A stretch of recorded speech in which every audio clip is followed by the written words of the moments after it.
Welcome to the Painting Lines Podcast, your one-stop shop for all things tennis. Join Erik and Aidan in their discussion for updates on news and pop culture, and from hot takes to betting, they've got you covered. Ready? Play.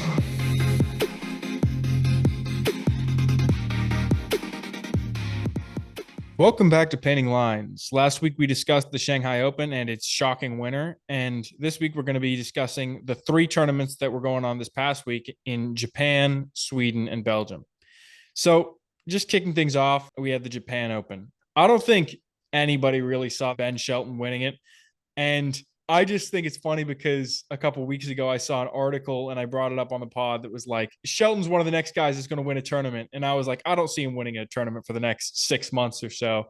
And then 2 weeks later, he wins a tournament. And I'm like, well, I look like an idiot, don't I? But I'm happy to admit I was wrong. This guy is legit. No, that's good to see. I know. And I feel like a lot of what you say, kind of the opposite happens. Yeah, it sometimes seems like the exact opposite of what I say happens, but it's just how it goes sometimes. Can you please say something about Tommy Paul never winning a Grand Slam? Yeah, exactly. I would love to see that. Yeah, I mean, he was just playing with so much confidence in this tournament. Even beat Tommy Paul again, second time this year. So really a great result. His ranking goes up to number 15 in the world. Yeah, that's got to feel weird for Tommy Paul because remember that article that I talked about last week where they kind of referred to him as the veteran and he said that Ben Shelton was not like his little brother, but kind of like an equal who brought more attention and more kind of flair to the tour. And now he's beaten him twice. Yeah, and they're like a very similar ranking now. Yeah, no, I know. And not to say Ben Shelton doesn't deserve it, but he is so new to the tour, whereas Tommy Paul's been on the tour since he was 17. Yeah, Is like they're pretty much equal right now. exactly. Crazy how tennis works. But yeah, another thing about Ben Shelton I noticed too in the final was his composure. Like, you know how he loves to celebrate, he loves to scream. I felt like he was stone cold in that final. Like when he was celebrate, it would be mostly just a stare down or like a fist bump. It wasn't like his usual, yeah. He also debuted that new celebration. Did you see it with the he did that classic like straightening the tie celebration and he's like, no, now it's all business. Oh, let's go. It kind of reflects that idea that you were talking about. Definitely. I know they asked him how are you going to celebrate your first ATP title victory? And he goes, oh, probably just eat a cheeseburger and pack my bags and go to the next tournament. Someone who's confident, who expects to keep winning, that's how you got to roll. Exactly. No big celebration either, really, when he won the tournament. Like he just won and just like walked to the net, shook hands, and was like, yeah, I expected it almost. Hey, I don't know if you got to see Karatsev just smash his racket, go to town on it. That was hilarious. At that point, I knew Ben, and I think Ben knew too that he was basically going to win the match because as long as he could keep his composure, Karatsev was basically falling apart. And he's 30 years old too. Yeah. Probably pissed he was losing to a 21-year-old. I think he's also pissed because Karatsev's one of those guys where he does have flashes like he did in this tournament where he makes these massive runs and has the ability to get these big results, but they're kind of few and far between. So he also is probably just pissed that like this opportunity to win a tournament that may not come around at least for a while is just slipping through his fingers. I really like that observation because, yeah, basically, like you said, Karatsev's one of those guys where you don't really hear too much about him, but then he does have those flares. So, yeah, he probably won't be in another title for a while. Exactly. Like you'll see him show up in a tournament and you'll be like, oh, he just beat 2 top 10 guys this tournament or something. You're like, where'd this guy come from? And then you'll not hear about him again for the next like 3 months. And you're like, oh, what the hell just happened? Exactly. Speaking of what we were talking about earlier, I had to bring up the fact that FAA got a couple of wins in this tournament. And it's as though it was just to screw up my bet of the week. I placed no bet of the weeks against FAA pretty much for almost his entire losing streak. And then as soon as I put one against him, he wins his first 2 matches. But I think it's hilarious. I mean, it's the first time since Indian Wells that he's won 2 matches in a tournament. I think it's also hilarious that after each one before that you didn't place the bet, you were like, dude, I was thinking about doing it. I so should have done it. Exactly. You exactly. Did. Yeah, 100%. But speaking on this, I mean, could it be a positive sign for him? I mean, He did get beaten pretty handedly by Giron, but I think it's definitely a positive sign. Like it's at least it's not a bad sign that he's losing. Like he's getting these little wins, and when you are in kind of this losing streak that he's in, you need to start stacking small wins and not celebrate them, but definitely build them up to help your confidence. And at least he's going in somewhat the right direction. He's not regressing. yeah. I mean, it's like kind of like Shelton, like we were just talking about. He had that long streak this year where he was not playing very well. I mean, I know I was getting a little bit down on him. And then he comes into the US Open. He actually lost his first set at the US Open. And then something flips. He turns it around, gets a win, wins a second round, starts building up these wins. And then since then, he's been doing great in tournaments. And I think, like you were saying, getting those little positive steps can just boost your confidence back up and you can start playing at the level where you can. But when you're on just a losing streak and you just lose every match, there's just a mental thing where you feel like you're going to lose going into the match probably. Oh, 100%. And I think 2022 FAA would go into the match against Giron being like, okay, who's up next? Because he was lights out. He was ranked number 6. Exactly. Yeah. Speaking on the rankings, I mean, we're going to see where he kind of ends up this year, but where do you think he belongs? Because to see where you are really for 2023, you can base it on kind of those race to Turin rankings. And in those rankings, FAA is like 50 something. Aidan, do you think you can kind of go into more detail on you said about him being ranked 50th? That's a projection. So the way the race to Turin rankings work is it's just based on your results from 2023. So it's calendar rankings. It's a calendar basically. ranking, Okay, exactly. got it. So in the calendar rankings, FAA is in the mid 50s right now. Got it. Because right now he's what, 19th? Yeah, in the current like rolling rankings, he's like Yeah, 19th or something like that. Yeah. got it. Yeah, I mean, I think he's playing like someone ranked in their 30s, 40s because you obviously know he has talent and you see little spurts of it, but he just doesn't get these wins. And I feel like that's the kind of player you get with someone who's ranked in the 30s or 40s because heck, they made it all the way down there. It's pretty good ranking, but they're not able to execute. 100%. That's a pretty tough fall to go down into the 40s by the end of this year, probably. Last kind of storyline from this tournament was Mochizuki obviously made a run all the way to the semifinals, but I think the big event was him beating Fritz. And I think honestly, this match was less about Mochizuki and more about Fritz because Fritz dominated him in the first set, had a chance to serve for the match, didn't deliver, and ends up losing that second set and then the third. And it kind of seemed like he just choked a little bit. So what do you think about this match? Do you think it was all on Fritz or do you think it was Mochizuki kind of just playing out of his mind? Dude, tennis sucks, man. Oh my God. Imagine being Fritz. See, that's just the type of thing that we kind of talked about last week too, where Fritz, before he was expected to be a top 10 player, where he would, have these great wins, but wasn't expected to, I guess, do a whole lot. Now he's kind of at that point where he's got the title as top American. Don't know how much longer he's going to hold that with Shelton, but I don't know. I think it could be a little bit of both. I think obviously if you're serving for the match, then yeah, you blew it. It wasn't like Mochizuki just suddenly played lights out. I mean, not to discredit him. I think he played amazing the whole tournament, but I think that's more on Fritz blowing it than Mochizuki coming back. I mean, he had the crowd on his side. Maybe that had something to do with it. 100%. I think the crowd can definitely impact it, especially when you start to kind of not necessarily choke a match, but you start to kind of tighten up at the end of a match, like Fritz obviously did a little bit. I think the crowd can have a bigger impact because you're really in your own head. And with the crowd being so obviously all for the Japanese guy, Fritz is going to maybe feel that a little bit more and feel a little bit more like the crowd's against him, get a little bit more down on himself. And that could definitely have impacted how the match ended up. Yeah, this would be really interesting to see, years down the road if Taylor Fritz were to write a book like Agassi's Open and he could describe what was going on in his head during that last game of that match, like how he blew it. Yeah. Because you have to just completely lose your mind.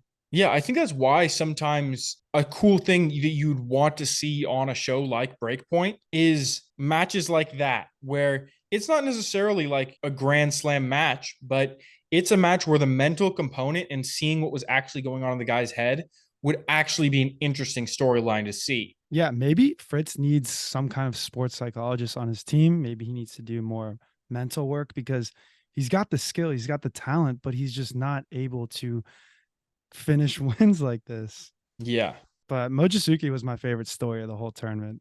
100%. I mean, getting a Japanese guy through to the semifinals. And he was electric though to watch. You know, he was all over the court. He was playing very well. Like, not to discredit him at all. He was exciting. He was like a little firecracker running around there. He's a small guy. Yeah. But moving on to Stockholm, smaller tournament. One of the storylines from the tournament was obviously Runa made the decision to go from Shanghai to Stockholm and then just loses in the first round to Kekmanovic, makes him fall to 1-6 since Wimbledon.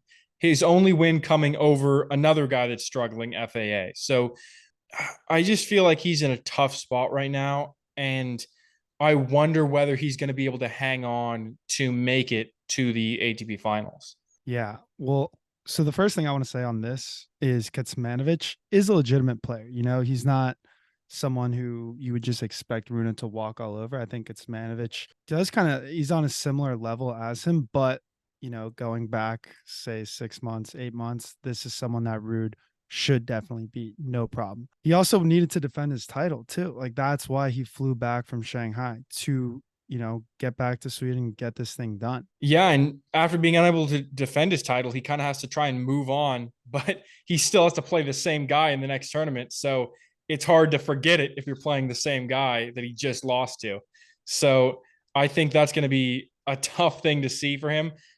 And we're going to see a very interesting mental battle, I think, for Runa. Either he's going to say, I'm not losing to this guy twice in a row, kind of like what we saw with Safulin versus Zverev a couple weeks ago, where Safulin lost to Zverev in the final at Chengdu and then came back in Shanghai and beat him. Mm-hmm.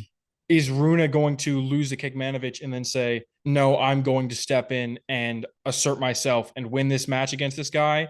Or is he going to shy away from the moment and lose to him a second time in 2 weeks? Yeah, I guess only time will tell. But I want to kind of answer your question with a question of my own. How much of Runa versus coaches do you think will be making the adjustments to when he plays Kecmanovic again?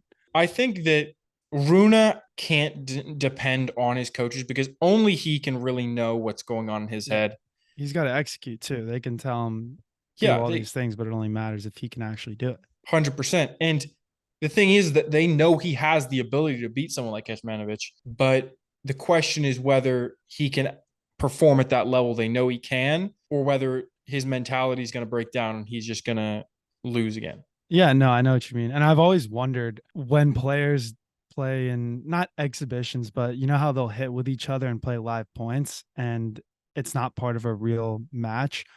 I always wonder why they do that because I feel like you give away a lot of stuff. But then again, when you play these players over and over again on tour, you know, you're not really hiding anything new, are you? There's nothing that anyone hasn't seen before. This could possibly be why Tsitsipas, Rude, FAA, even Runa a little bit, like aren't, I don't know if it's people are learning how to play them or they're just not playing up to the level that they've been playing before. Yeah, I think it has to be they're not playing at the level they have in the past because everybody knows kind of what Alcaraz's game is. People know what Djokovic's game is. They know what Medvedev's game is, but those guys don't lose as often just because they're so good at it. If they're performing on their own game plan and they're playing up to the level they expect from themselves, nobody can really beat them. Yeah, and it is good. It's fun to see actually. You know how Alcaraz's game was a lot of drop shots because he's got such nice touch, but that just doesn't work against someone like Medvedev who covers the whole entire court. And not only does he get there with ease to like get the ball back, but he's got that little flick, kind of like half shot. But I don't know. We'll see how this plays out with those 3 or 4 that I mentioned. Hopefully they can get it back to where they've been. Yeah, Alcaraz just needs a lesson in drop shots from Morojan.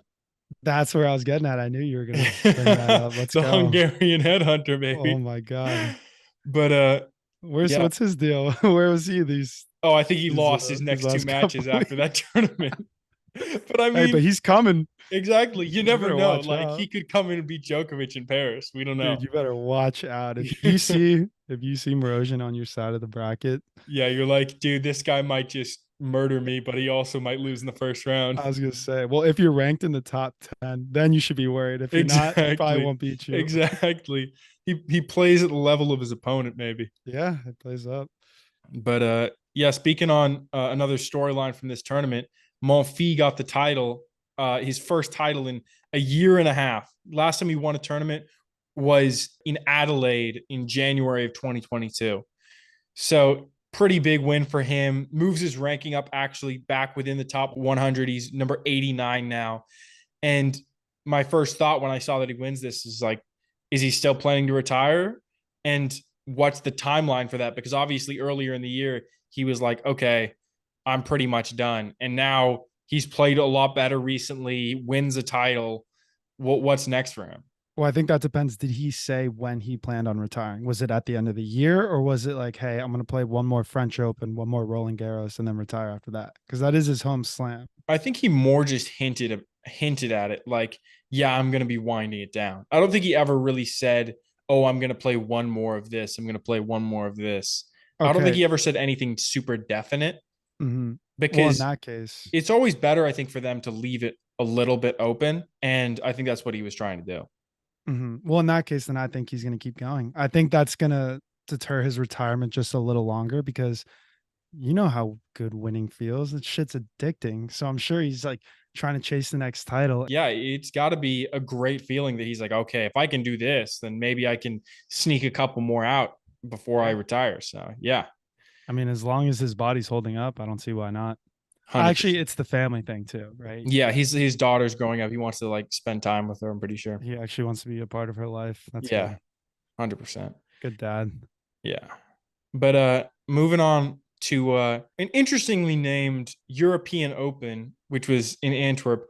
I think that's kind of just a hilarious name for a tournament, just because they're like, okay, this one's the European Open. It's all of Europe. I'm like, you couldn't just name it like the Antwerp Open, or is there another Antwerp Open that already took that title? Like, come on.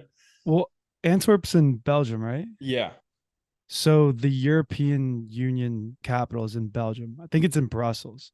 Okay. So it kind of makes sense why they call it the European Open, But but I feel like it should be in Brussels, not Antwerp. yeah, or they call it the Antwerp Open. Like Yeah. they had the Stockholm Open. Like why Yeah, why yeah, call it yeah. the European Open? Just I know. the Stockholm Open is also a European Open. You should email ATP again. Exactly. Just be like, change the name of this tournament. It doesn't make any sense. Hey, if anyone knows, feel free to drop a comment. Exactly. Yeah. But speaking on this tournament, there were nearly two super young winners in 1 week with Field obviously making the final playing Bublik.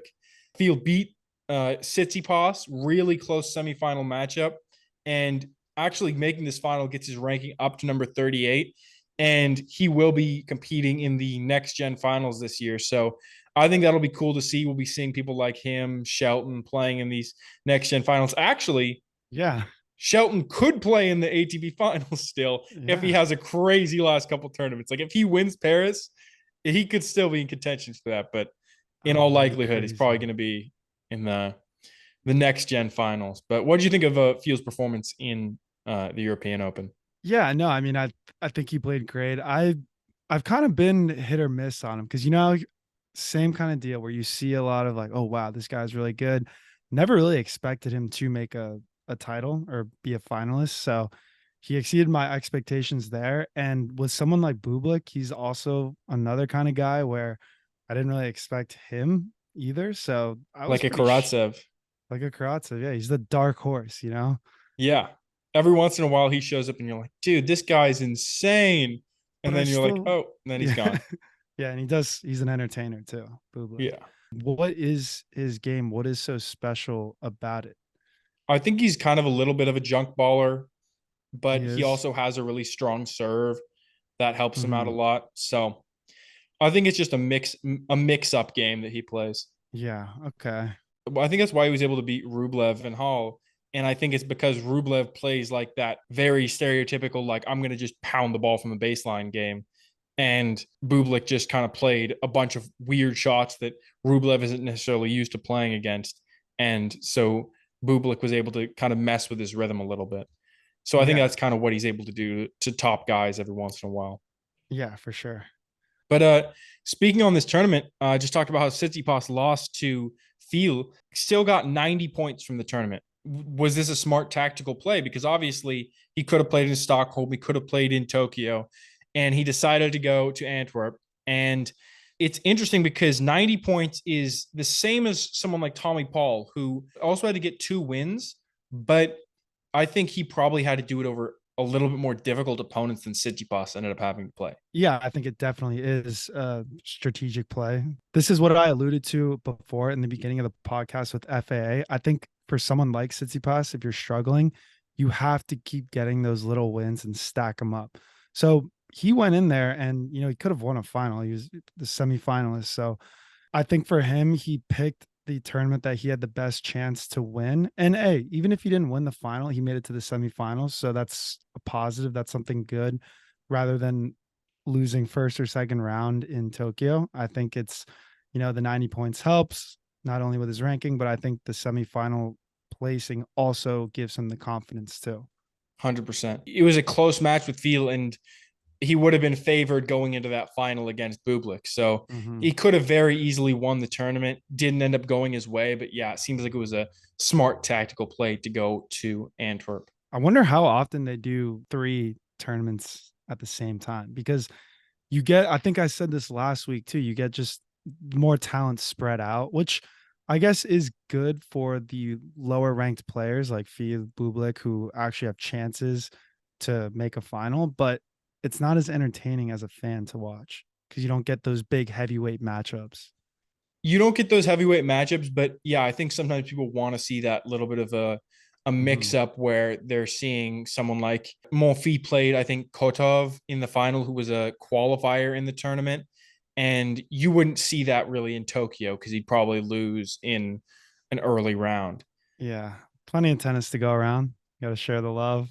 Exactly. Just the last thing about that tournament, Bublik, after he won the title, I think it is kind of funny because he made this comment about, "Oh, I'm so glad that I was able to play you and beat you before Fee blows up and becomes the next big thing." He's like, "Yeah, I just kind of got lucky," and I kind of think it reflects Bublik's personality, kind of like I was talking about. I think that's kind of the story of this week is some players are just opportunists, and whether it's Karatsev, whether it's Monfils, they see their chance and they seize it. And Bublik saw his chance, seized it, got this tournament win, and then I have no idea how he'll do in Paris, but you don't really expect that much from him. Yeah, no, exactly. It's what a classy guy. See, he keeps you entertained not only on the court but off the court too. I love when 100%. he like says stuff like that. It's pretty funny. But that's kind of like what I said before too, kind of for people who play great players on their back end where it's like, "Oh, I beat Roger Federer." Like Hurkacz beat Roger Federer, but Ferrer never beat Federer in his whole life. So this Exactly. is kind of something you kind of get on the front end too. So Bublik, if Field does blow up, he can say, "I beat Field." Yeah, in 2 years, someone's going to be like, "Oh, I beat Djokovic." And Monfils is going to be like, "God damn Yeah, it." exactly. Maybe that's when he'll retire. Yeah, exactly. When other people start beating Djokovic and he Oh, can't still. or when he beats him. Yeah, I think that's less Maybe likely. he just dude, because I don't know, both those guys, I do think Djokovic is in better physical shape. When Djokovic is 39 and Monfils is 40, I don't think Monfils is going to have the advantage. Oh, poor guy. Yeah, exactly. What's coming up this week? Yeah, this week we got the another doubleheader. Actually, could be arguable. It's a more intense doubleheader because it's 2 ATP 500 tournaments this week. We got Vienna and then the Swiss indoors. This is an interesting week because FAA has to defend his title to stay near the top because he's already dropped to number 27 in the live rankings because he won the Swiss indoors last year, and this is the start of his run where he won 3 tournaments in a row last year. So he's got to do something to defend his spot, or he's just going to disappear back into the mid 50s. Yeah, that's a crazy stat. You're getting me excited here. I'm feeling good for FAA. Yeah, we'll see I what don't know. happens. We'll see Dude, what yeah. happens. All righty, you ready to hop into segments? Yeah, let's do it. What is new in tennis? The article I saw this week was about Djokovic, and he's been supporting this other Serbian player, Medjedovic, who's currently number 102 in the world. Actually has a losing record on the tour, but Djokovic is kind of supporting him and like helping him get to tournaments and stuff like that. And I think it's cool to see because obviously Djokovic has the money to support him, and he's supporting another countryman, and it's a good thing to do, I think. And I think it would be cool to see other guys do this because they could, and it's just kind of supporting the tour and allowing younger guys to come up. But I think it is also kind of funny because if Medjedovic does get better and does all of a sudden break into the top 100 next year, what if he's playing against Djokovic? And then there's almost like a tampering situation where you're like, even if Djokovic says, "Hey, play as hard as you can against me," the tour's like, "Yeah, but you're paying him." That can't be okay. Yeah. No, that's good. I like to see that too. And I wish there was more of that. But I'm curious to see if Djokovic has like equity or stake in his career where he's like, it's kind of a, I think it's more like a charity situation rather than an investment because situation. what if people start investing in players? I mean, I'm sure it happens, right? Yeah. Well, I mean, that's kind of what sponsors already do. Yeah. Is like Yeah. you I guess, sponsor a yeah. player and you hope that your investment in them and buying them all this stuff and paying them ends up promoting your brand enough that it compensates. Right. Well, speaking of Djokovic's finances, my what's new in tennis is article ATP Finals winner could earn the biggest check in tennis history because it offers the biggest prize money yet. And Djokovic won this last year, which was a record then. And this year's amount is 4,411,500. Jeez.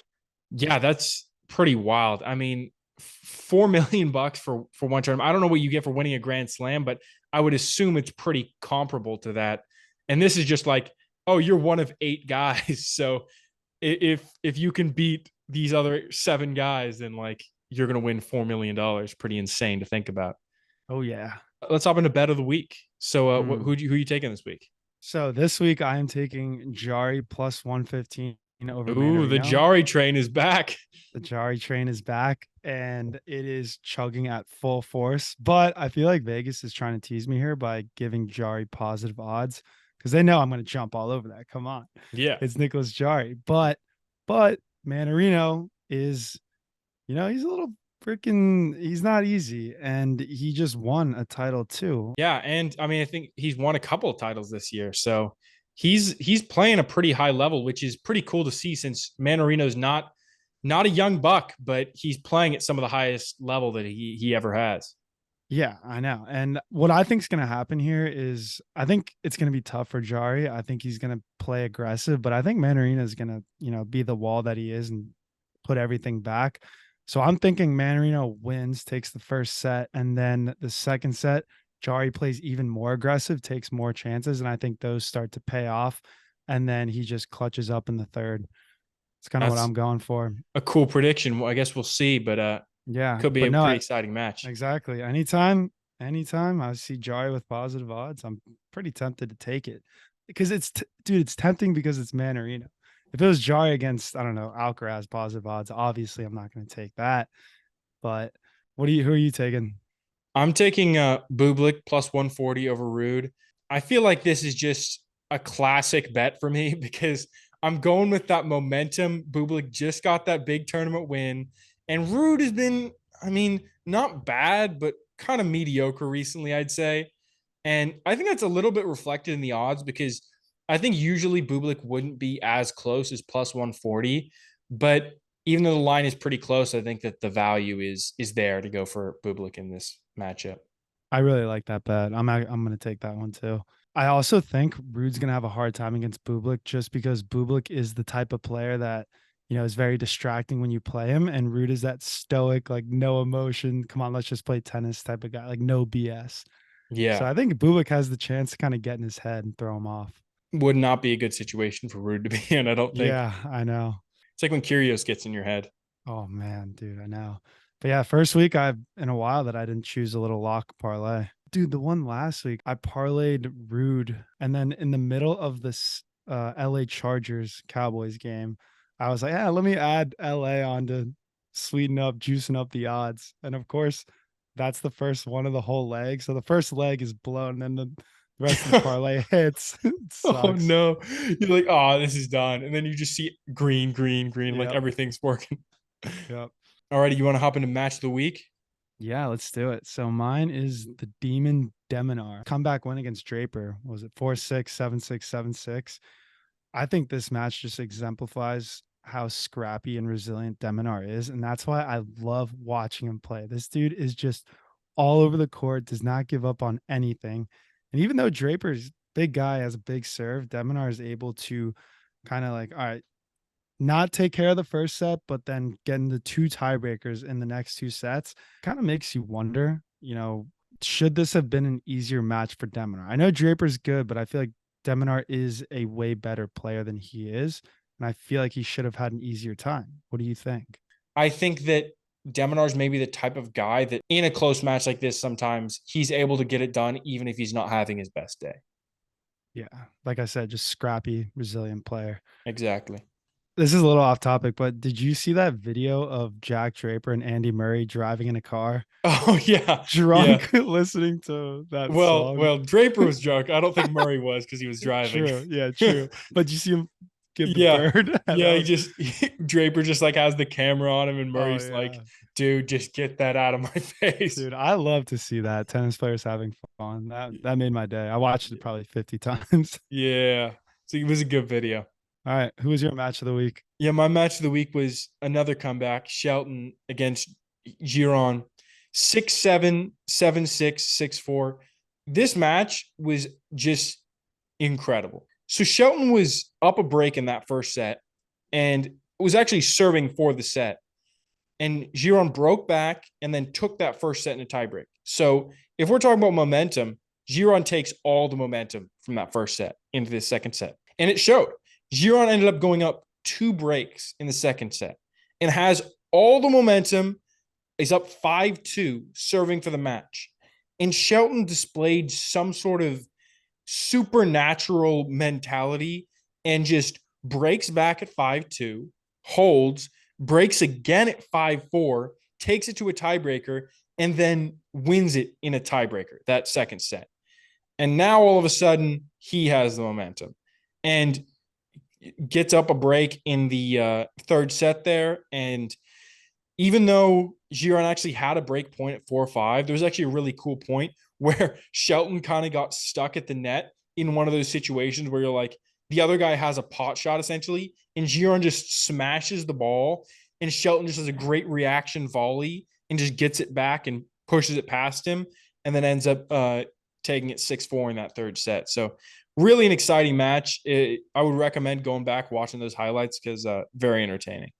Wow, that's insane. Yeah, I knew Ben had good hands, but geez, like that.